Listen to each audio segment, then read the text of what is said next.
Guys, Sony has a new smartphone in town after the Xperia 1 flagship and the Xperia 10 mid-ranger. It now has the Xperia 5. So judging by the name, the 1 being the flagship and the 10 being the mid-ranger, the 5 should slot right in there in between those two. However, that's kind of the case, but then not exactly so, because the Xperia 5 is more like a Xperia 1 compact in that it has the same flagship internals in there, Snapdragon 855, the same triple camera setup, and it stuffs them in a slightly more compact body. Now let's talk about the build quality of the Xperia 5. Well, it's pretty much the same as that of the Xperia 1. You have nicely curved glass on the front and the back, and you have a stainless steel polished metal frame surrounding the sides of the phone. So the display, on the other hand, is slightly smaller than that of the Xperia 1. Both have almost the same quality, both are OLED displays. The one on the Xperia 5 is Full HD plus resolution, while that of the Xperia 1 is 4K.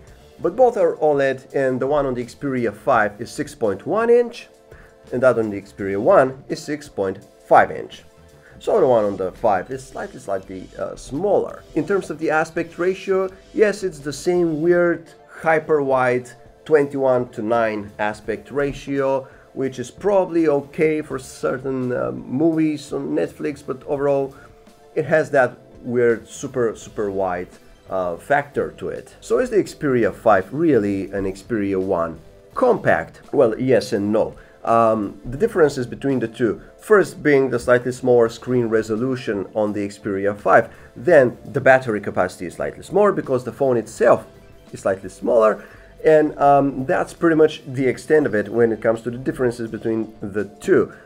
It is slightly smaller than the one, but not as those previous compact models. So, and all of these differences are also reflected in the price somewhat. Let's say the Xperia 1 goes for something like $900 in the US full price. The Xperia 5 is supposed to launch at maybe 800 something. It will probably quickly fall to about $800 for the full price version on Amazon, and that's slightly cheaper. So if you ask us, the Xperia 5 would probably be more of an Xperia 2 or an Xperia 3 more than a 5.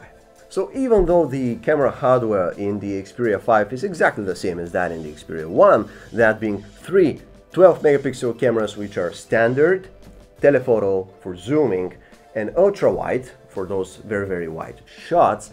Now Sony has had some time to work on the software and improve some of the aspects there. So one example there is lens distortion. That's when you're using the ultra wide camera. You can often see how the image gets really distorted around the edges of the frame. Now that should be improved. They had the option before, but now it's going to be on by default. Another improvement is that when you're doing digital zoom, so that's between some of the lenses and then outside of the 2x telephoto, let's say you're zooming in into 3x, 4x, the image should be clearer and smoother. And finally, the autofocus consistency during video recording should also be better, so the tracking is improved. When you have a moving object around in the frame while shooting video, the phone should do a better job at keeping the focus at that object. And all of these improvements are going to come to the Xperia 1 as well, which is good because it has the same hardware. These improvements are going to come with a software update to the One later this year, or in the beginning of next year at the latest. Sony is opening its pre-orders for the Xperia 5 this month, and the phone is going on sale next month. So that, guys, is the rundown on the Xperia 5. Let me know how Sony's new smartphone makes you feel on the inside, and I'll see you next time.